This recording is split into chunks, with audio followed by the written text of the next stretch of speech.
to buy bonds issued by the EFSF or maybe in the future other vehicles. This is normal. As I said, when we have issued bonds so far, Asian investors bought 40% from many countries. Most of the resources are generated in Europe, of course. But it's very normal that in a globalized world, capital flows go over all continents. And looking at China, of course, we all know that China has a particular need to invest surpluses. The surpluses have to go somewhere if China wants to earn interest on them. And I think the EFSF can offer a good product that is commercially interesting. Yeah, can you steer because it's so overwhelming? Everybody wants to raise a question. One question. Beautiful. Two questions. One, a clarification. When you talk about maximising the firepower and going from 440 billion to about euros, does that mean you're actually looking for the difference of $600 million from investors in China and elsewhere in the world? Is that is that how you think about that? And secondly, in the past, the IMF, for example, has bailed out countries in difficulties. It has imposed very strict conditionality and it has control over the country's economic policy. China, if it bought bonds or contributed to the SPV, would have no control whatsoever over how Greece or other troubled countries carry out their economic policy. So why should they help in a situation where they can't control what happens with the countries to whom they're lending their money? Yes, on the leverage, it depends how we will set up these different instruments, and no final decision has been taken. The summit only adopted on Wednesday the decision to explore possibilities to have either this insurance, credit enhancement type, or an SPV. If it's the insurance credit enhancement type, that would be useful in a situation where a country issues bonds and the EFSF attaches 20% first loss protection. That would make it more interesting for investors to buy such a bond. Could you explain that, Rick? I'm sorry, we're not financial experts, I'm not that. 20% first loss, what does that mean? You take a 20% haircut? No, yeah, you can call it haircut, is not the real word maybe in that context. Sorry. But if a country issues a bond and has attached to it the first loss, let's say 20%, or it could be a different number, it could be 15%,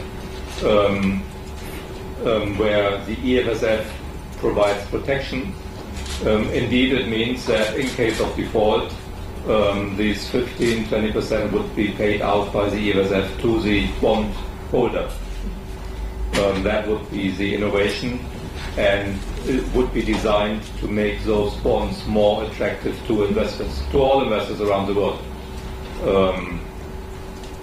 In the second option, there would be an upfront commitment for investors to pay money into an SPV, special purpose vehicle, where again the EFSF would put in the first loss tranche. Again, the exact size is not yet decided, could be 15%, could be 20%. So if other investors put in money, they would have a more senior status, which means in case of default, again, the EFSF would take the first loss. On your second question, conditionality, indeed, investors who either buy bonds or put money into the SPV would not have a say on conditionality, but they do know our approach, and our approach is always that in all our operations with our member states, if we provide financing, there's always conditionality. Just like the IMF only lends money to a country under conditionality, which means the country has to adjust its economic policies to get out of the problems, because the country obviously has a difficult situation, needs to improve its fundamentals, and therefore needs to adjust its policies. That concept is very much the same as the IMF concept, and we follow that also with our new instruments.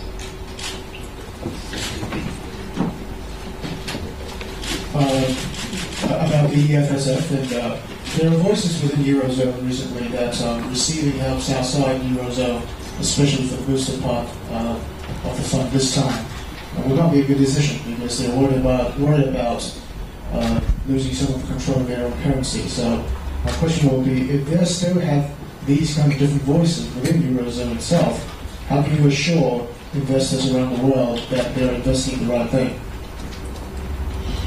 Well, in the euro area we have about 320 million people. There are many voices, but I have not heard any criticism that when we issued EFSF bonds, as we have done since January this year, that means over the last 10 months, and as I said, 40% were bought in Asia, there was no criticism. It would be also today totally absurd to say you issue a bond and want it only to be bought by domestic buyers, domestic investors. We have a global capital market, and it's absolutely normal that investors from all over the world buy these bonds.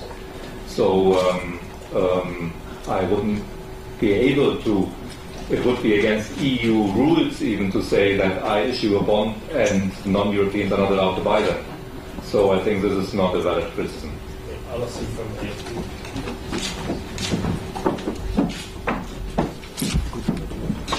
From Asia Press.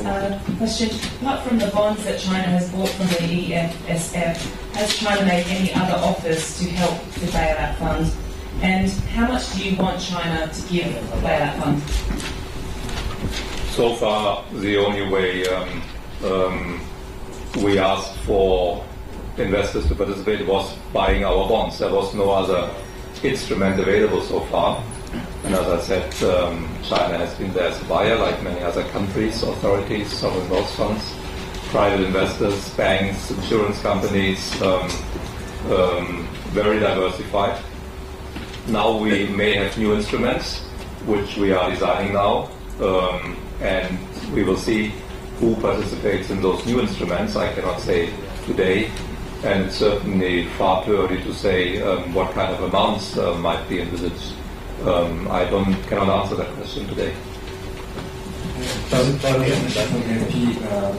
Why can the Europeans be transparent about which countries buy their bonds like the Americans are? The Americans publish every month a list of countries of bondholders, and it's impossible to know which countries have French, German, EU debt, and so on. Why is there such a situation? Well, we publish by continent, and we also publish by type of investor, so we say banks, insurance companies. We may change it one day, but at the moment that's the approach we have adopted, which is probably in line with what the debt offices of our member states do. I think it's a convention. I don't think it's that's prescribed anywhere. It's just a tradition that we have been followed.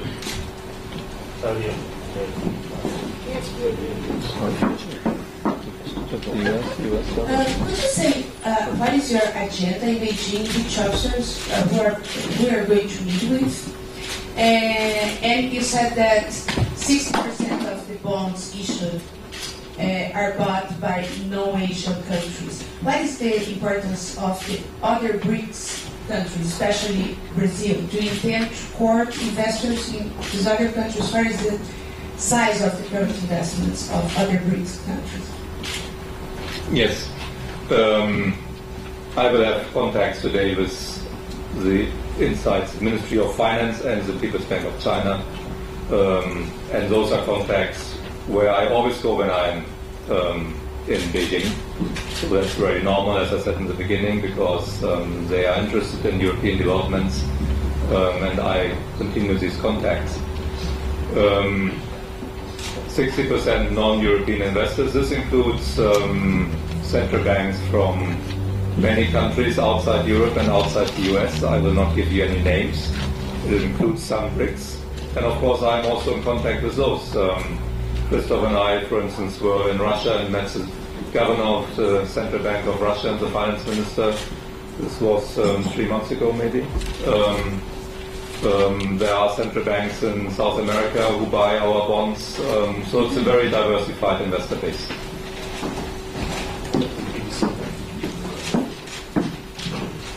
Hello, yeah, from BBC. Could you, I understand you say you do it by geographical area, but could you give us an idea in terms of value? How much have you issued in bonds, you said, since the beginning of this year? And how much has China bought? Is it in the order of tens of millions, hundreds of millions, a billion, tens of billions? And also, could you give us an idea, what are you offering China, and what is China asking for in return when you're doing those deals? What is China getting?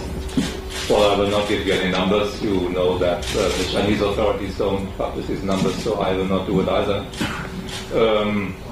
When they buy our bonds, they buy the same bonds that everybody else buys. There's no special deal. It's the normal conditions. We publish those conditions on our website, and there's nothing special. They find this an interesting investment. It's obviously denominated in euro. And interest rate, maturity, it's all transparent, it's known, and there's no special deal if you apply that.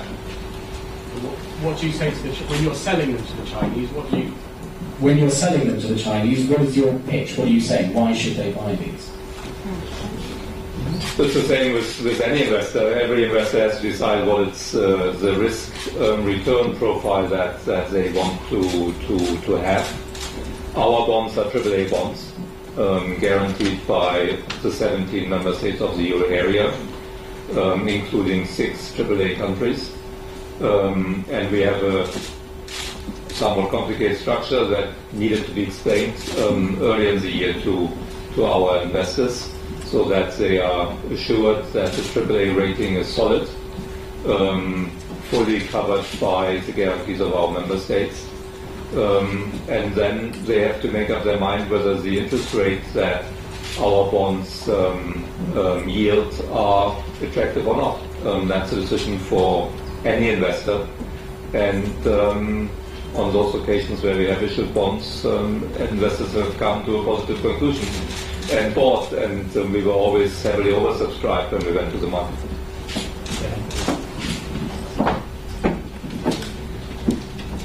Here is Benjamin O'Connor from Italian News Agency ANSA. Can you tell us who are the Chinese investors, or this also is a secret? Sorry? Who are the Chinese investors in the FSF? Can we know that, or this is also a secret? Which institutions are buying bonds? Or which institutions? No, we cannot talk about individual investing. Why is so secret? Everything is so mysterious. Not mysterious. That's a normal habit to protect investors. That's not the way to do that. To protect your There's confidentiality. We are very transparent with the conditions, and then investors buy, and they can expect that I don't reveal names of investors.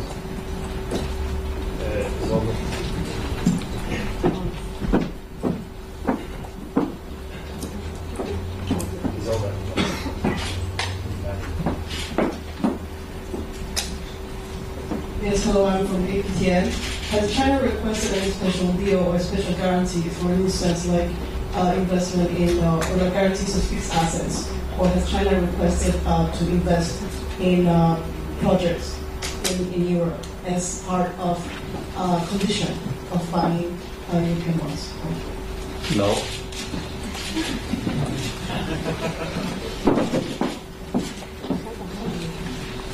Hi, from the Wall Street Journal. China seems to have hinted pretty strongly that it would be more comfortable with funding its support for Europe through the International Monetary Fund. It seems that this program is separate from the International Monetary Fund. Is your expectation that that's going to dampen China's enthusiasm? Well, I came here to find out some of these questions. The IMF, of course, is involved in the